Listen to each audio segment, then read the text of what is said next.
All right, welcome to National Board review. This is a review of primary dentition, and this is what you need to know. So primary dentition, the lifespan of a man includes two sets of teeth. The first set of teeth is called primary or deciduous dentition. Lay people may refer these teeth as milk teeth or baby teeth. The importance of primary teeth. So this is what you have. You're supposed to know why. For example, a parent comes in asking you why you are saving the baby teeth. So you have to explain why the primary teeth are important. So the presence of teeth is necessary for proper development of mandible and maxilla, which affects the growth of the face. These years are the most important years of growth and development. Premature loss of teeth results in oral deformities. Again, this could have repercussions in facial growth.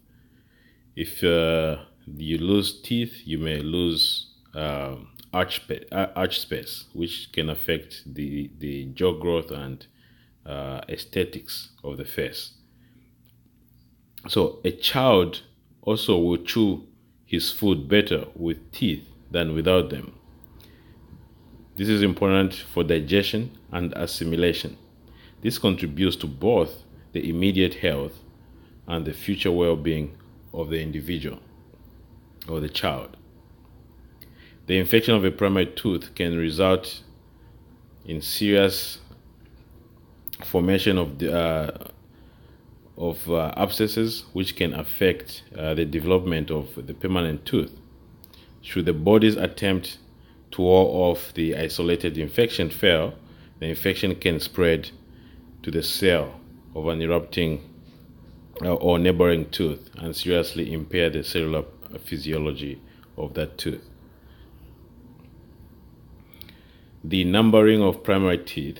Okay, so you're supposed to know this formula really well. This numbering is based on half of the mouth, the upper and lower. Okay, so there are normally 20 primary teeth yielding this formula, which is I for incisors. So on the for example, on what side? Let's take the right side. The right side of the mouth, on the top you have 2 incisors, on the lower you have 2 incisors, and you have 1 canine on top and 1 canine on the lower. And we don't have any premolars in the primary teeth, we only have molars. So we have 2 molars on top and 2 molars on the lower. You multiply that by 2 to give you a full mouth, and so you get a total of 20. So memorize this formula really well. The numbering, the universal numbering is for primary teeth is different for permanent teeth. So this one usually goes alphabetically from the top right, maxillary right. You start from A, B, C, D, E, F, G, H, I, J, and then you continue on the lower K, L, M, N, O, P, Q, R, S, T. So make sure you know the numbering. If you go in the exam, make sure you write down the odontogram of primary teeth, okay, so that you know and don't waste time trying to remember which one is H or which one is T, okay. So tooth development. How do teeth develop? Let's look at that. So tooth development. The development starts as early as 6 weeks of embryonic life, and evidence of tooth development is usually seen by this time, and the following distinct stage of tooth development have been noted. Okay, so these are from multiple studies that the stages of tooth development have been documented, and you have to know these stages, okay, because damage to these stages can affect teeth. So the first stage of tooth development is initiation. That's where the dental lamina and the bud of the tooth is formed, which is called the bud stage. Okay, so initiation, formation of dental lamina and the bud of a tooth. At 6 weeks prenatal life, the epithelium thickens in the areas where the teeth will form. And this area is termed the dental lamina. So the dental lamina is formed during initiation. And the dental lamina forms a bud, a tooth bud. Sometimes a patient comes in, you take a panoramic radiograph, you can also see this tooth bud in the third molar before the third molars come in. You can appreciate those tooth buds. And initially there are 20 tooth buds which are seen during the initiation stage. Stage number 2 is called the cup stage. This is the proliferation stage. Further development takes place, and due to unequal growth in different parts of the bud, an invagination appears on the basal surface of it, forming a cup-like structure. And you can look at the histology here. You can appreciate something which looks like a cup. Okay, that's the cup stage. The third stage is called the bell stage. If you remember anything, make sure you know the bell stage. Okay, there's early bell and there's late bell stage. And during the bell stage, there is a histodifferentiation and morphodifferentiation, meaning the histology of the tooth changes, and also you have the structure, the shape of the tooth also starts to change. Okay, so during the concavity formed in the cup stage, in the basal area of the cup, continues to deepen during this bell stage. And during the bell stage, enamel and dentin form. Eventually, the bell loses connection with the dental lamina. The fourth stage is called the apposition and calcification, which is a root development. So root develops after the bell stage. Okay, so the formative cells deposit secretions to form a matrix. Then calcium salts are precipitated within the matrix. Once the enamel and dentin depositions has formed the cemento-enamel junction, in short the CEJ, the root is laid by Hartwig's. Okay, Hartwig's sheath. So make sure you know which what forms the root. The roots are formed from the Hartwig's sheath. Root development continued. The roots of the primary teeth are normally complete 1 year after eruption. Okay, the root of the primary teeth are normally complete 1 year after eruption. Therefore, the roots of the primary teeth are normally complete at 3 to 4 years of age. The roots are completely formed. Okay, so if that means they're completely formed, it means eruption of all teeth is completed by the age of 2 to 3. All right, or you can say 3 to 4. When a permanent tooth first erupts, approximately 50% of the root formation is complete. That's also, that's a good question. You have to know when the tooth is going to erupt. So you have to make sure you remember this. Okay, so for the tooth to erupt, of the permanent tooth to erupt, you have to have 50% of root formation first. And then completion of permanent tooth roots or epicification occurs approximately 2 to 3 years after eruption. Okay, so ossification is completed, or root formation of a tooth is completed 2 to 3 years after the tooth has erupted. And so the initiation of a tooth pad from the dental lamina occurs in 3 phases, spanning a total time period of about 5.5 years. Deciduous teeth begin forming during the first few months of life, okay, fetal life, that means. Because remember, during the 6th week, you start seeing the dental lamina in the fetus. Succedaneous teeth begin forming between 5 fetal months, okay, for the central incisors, to 10 months after birth for the second premolars. So when they tell you that when do permanent incisors start to form, that's before birth, okay, that's at 5 months. And then when do permanent premolars start to form, that's at 10 months after birth for second premolars. Okay, make sure you know that. And the non-succedaneous permanent teeth, which are molars, so non-succedaneous, meaning the teeth which are not replacing any primary teeth, are called non-succedaneous.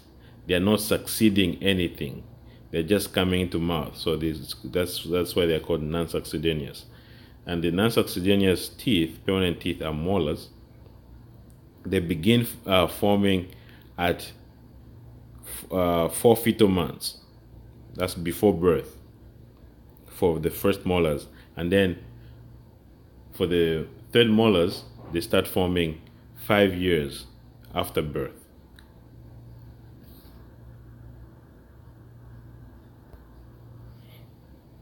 Let's discuss eruption. So all the primary teeth have erupted by approximately 2 years of age. That's why I just told you that usually a child who has 2 to 3 years of age, they have all 20 primary teeth. Okay? There are 20 teeth in the primary dentition, and there is a pattern to the appearance or emergence of the teeth in the oral cavity. The movement of the teeth from the bony crypts in which they are formed to the appearance in the oral cavity is called eruption. So that's the definition of eruption. Eruption is the movement of the tooth into the mouth when you start seeing the tooth inside the mouth, not radiographically. Okay. So the teeth of the succedaneous of the deciduous teeth and the permanent dentition normally erupt in almost perfect anterior to posterior order, with the exception. Now you have to know, every time there's an exception, you have to know the exception. With the exception in the deciduous dentition is the canines, which erupt after the first molars rather than before. Okay, so primary canines erupt after the primary molars. The exceptions in the permanent dentition are the first molars and maxillary canines.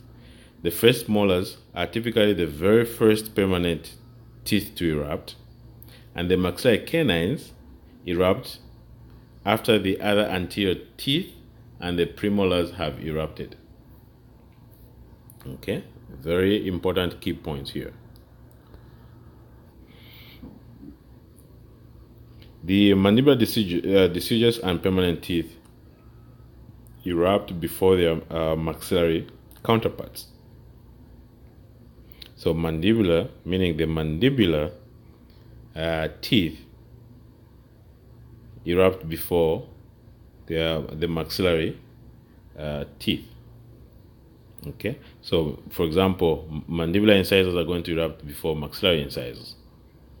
Okay, there are most likely variation in this eruption pattern across different populations. All right, so this is approximation of eruption period of the primary teeth. Okay, so when you look at which one is the first to come in, so at 6 months, the baby who is 6 months old, they should have some mandibular centrals. And then at 7 months, you have also the mandibular lateral incisors, and you have maxillary central incisors. Okay, so and then at 9 months, you start having, you have the maxillary lateral incisors. And at 12 months, so a child who is 1 year old, okay, they should have the mandibular first molars. So at 1 year, at 1 year period, they should have mandibular first molars. And then at about 14 months, then you're going to have the maxillary first molars, and the mandibular canine come in almost a year and 4 months later at 16 months. Okay, and maxillary canine come in a year and a half. And the maxillary second molars are the last to erupt at 2 years. So at 2 years of age, the maxillary second molars should have erupted. Okay.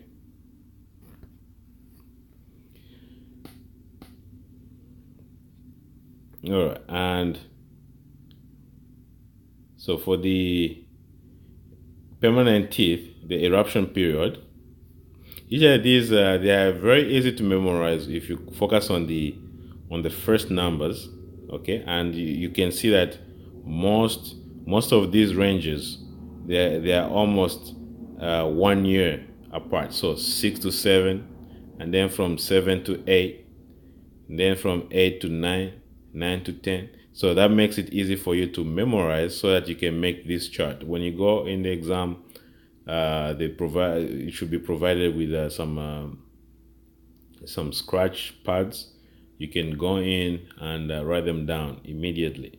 Okay, so that you remember this, because you don't want to be looking at the question, and while you're trying to solve the question, you're trying to remember the eruption sequence. It's easier when you have written it down and you just look at it for a reference, and you answer your question and move on, so that you don't waste time. Okay. All right. So make sure you memorize these patterns, eruption patterns. All right. So permanent teeth. So here I'll show you the maxillary canines. You can appreciate that the maxillary canines are erupting at age 11. Okay. And that's after the mandibular second premolars and maxillary second premolars have erupted. Okay, so make sure you memorize this. The preclinical eruption. So what is the definition of preclinical eruption? So it's a vertical migration of the teeth within the mandible or maxilla, and this you can notice it radiographically. Clinical eruption is a vertical migration into the oral cavity, which, as I mentioned earlier, you can see the tooth clinically inside the mouth. You can see it. Active eruption refers to the vertical migration of the tooth from mandible or maxilla into the oral cavity, and then after the active eruption, and then you have what you call passive eruption, which is the reason when you extract the opposing tooth, you have supra-eruption of the remaining opposing tooth due to passive eruption. Okay, so passive eruption refers to continued process of adaptation of a tooth to changing incisor or occlusal relationship after active eruption has ended. Active eruption again is considered complete when the tooth contacts its opponent in the opposite jaw. Okay. Passive eruption. So once the active eruption is complete, the tooth continues in a state of passive eruption. Adjustment to attritional wear and changing location of adjacent opposing teeth. That's the purpose of passive eruption. When a tooth is lost, the antagonist will supra-erupt into the new space beyond the normal occlusal plane. Okay, so keep that in mind, especially when you're treatment planning. Just make sure you remember about passive eruption, that there's going to be supra-eruption of the opposing tooth. The speed of eruption. So there is great variation in the length of the period from the time a tooth first pierces the gingiva to the time it reaches the occlusion. The permanent cuspid, the permanent canine, tends to reach occlusion more slowly than others. First molars reach occlusion in the least amount of time. And so let's discuss resorption and exfoliation in primary teeth. Okay. So the term deciduous implies the primary or deciduous teeth are exfoliated or shed. Deciduous, okay, deciduous trees, trees which shed their leaves. So the term deciduous is to shed or to exfoliate. Okay. The primary teeth or deciduous teeth are replaced by their long-lasting permanent successors, which are called succedaneous teeth. Resorption refers to the lytic or phagocytic destruction of a substance or structure formed by the body. In deciduous teeth, okay, or in primary teeth, resorption is the process by which the roots of the primary tooth are melted away. Root resorption begins at the apex and moves towards the cervical line until just the crown remains or becomes loose and is exfoliated. Resorption is due to osteoclastic activity. Okay. So usually when the tooth the tooth bud or the tooth crown of a permanent tooth attaches or pushes against the roots of the deciduous teeth, of the primary teeth, what happens is the osteoclastic activity is initiated and then it continues to resorb the roots, allowing exfoliation. So the decalcification process during exfoliation usually begins within a year after completion of a root. Okay, remember the teeth erupt, and then by the age of 2 to 3 they have completed. So at 6 months, if we know that a 6 months old is going to have the mandibular incisors, okay, so you add 2 to 3 years for the root of the mandibular incisors to complete, and then 1 year later, okay, you start having resorption of that root and they become exfoliated. So you're looking at 2 to 3 years to complete the root, and then 1 year later, which is about age 4. So at age 4 or 4.5, the child will start losing those mandibular primary teeth. Okay. The primary teeth dentition, the lifetime of a completed root is very short, approximately 1 year. Ankylosis. Ankylosis, you have to know ankylosis. So a primary tooth may be retained longer or too long. This may be due to a condition called ankylosis, where the alveolar bond fuses with the cementum of a root. In some cases, even though most of the root has resolved, the primary tooth remains firmly placed. You can see adults who still have like their baby teeth, and there's no mobility. So usually you just leave it and you don't have to extract it.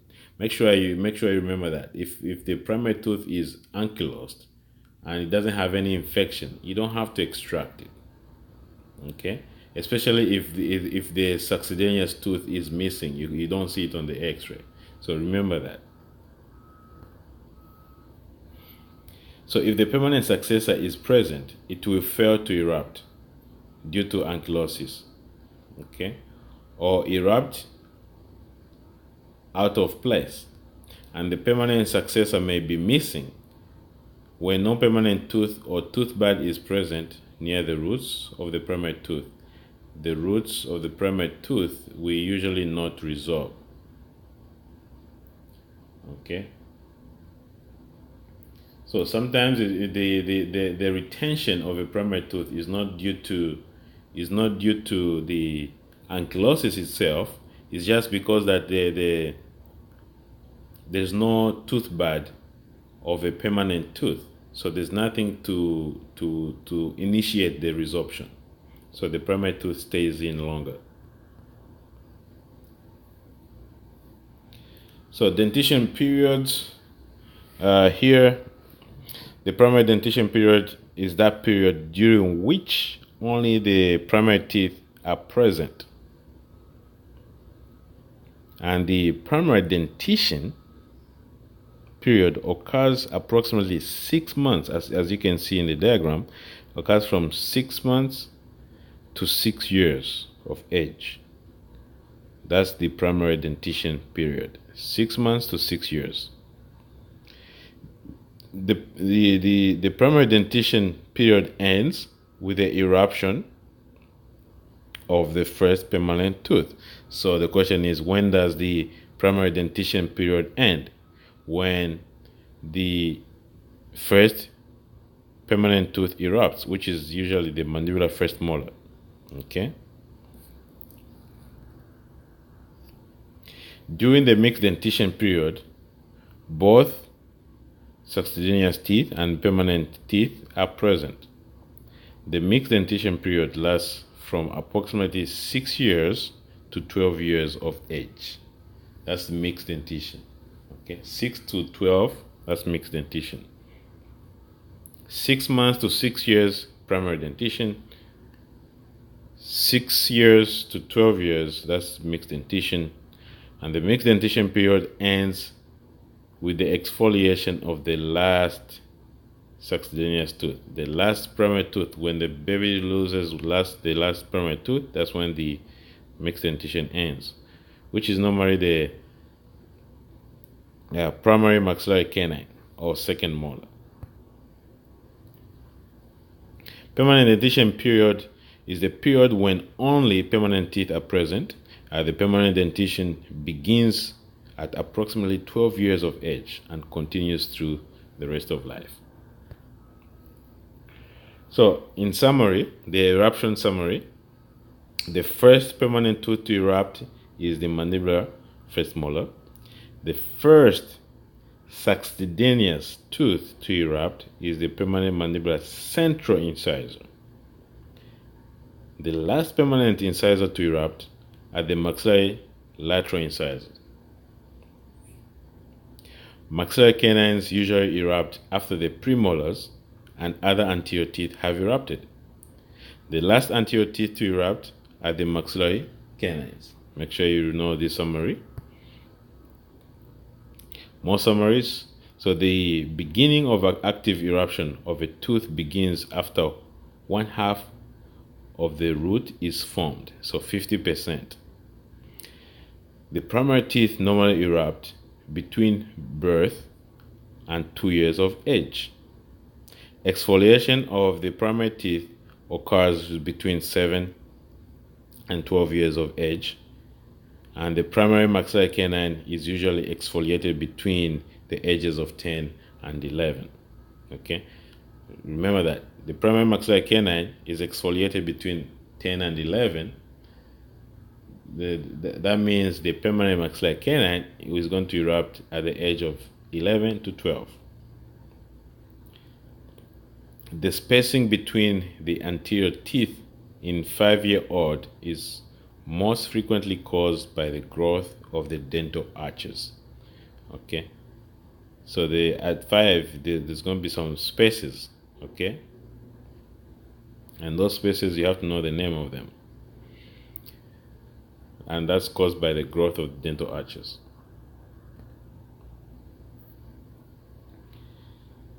In a 1-year-old child, the primary incisors and the first molars have normally erupted. In a 6-year-old child, all primary teeth and the permanent first molars will be visible. Okay? At the age of 7, there are normally 18 primary teeth and 6 permanent teeth that are erupted. So make sure you know the formula to calculate this. The permanent teeth are the first molars and the mandibular central incisors.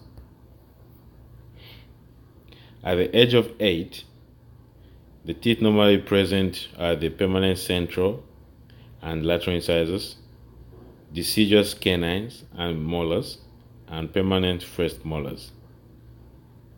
Okay, so at the age of 8, the permanent teeth which are available are the permanent first molars, the permanent central and lateral incisors, and you have the only remaining primary teeth is going to be the canines and the molars. At the age of 9, there are 12 primary teeth remaining in the mouth, and they are the primary canines and first molars and second molars. The first premolar replaces the primary first molar. Okay? First premolar replaces the primary first molar. Excluding the third molar, the permanent teeth normally erupt between 6 and 12 years of age. Congenitally missing teeth, you have to know this. So anodontia signify complete lack of teeth. Partial anodontia signify one or few missing teeth. Oligodontia sometimes used when a few teeth develop. Okay, and the congenitally missing primary teeth are very rare, and it's usually the mandibular central incisors. The most commonly missing permanent teeth are, number 1, the third molars, which about 20 to 35% chance that at least one is going to be missing, followed by maxillary lateral incisors, and then mandibular second premolars, and then maxillary second premolars. The least often missing teeth are the canines. Canines are also generally considered to be the most stable teeth in the mouth. The most stable teeth in the mouth are the canines. First molars and maxillary central incisors are also rarely missing. Supernumerary teeth. So supernumerary teeth are extra teeth that are often do not resemble normal teeth in either shape or size. They are sometimes called accessory teeth. They normally occur unilaterally, and the etiology is considered to be genetic in nature, the supernumerary teeth are exhibited in both the primary or permanent dentition.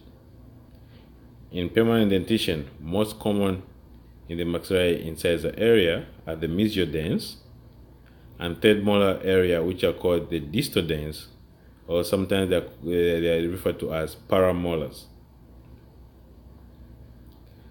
And in mandibular second premolar area, you find some supernumerary teeth.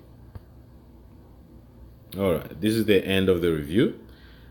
Make sure you understand the contents really well, okay?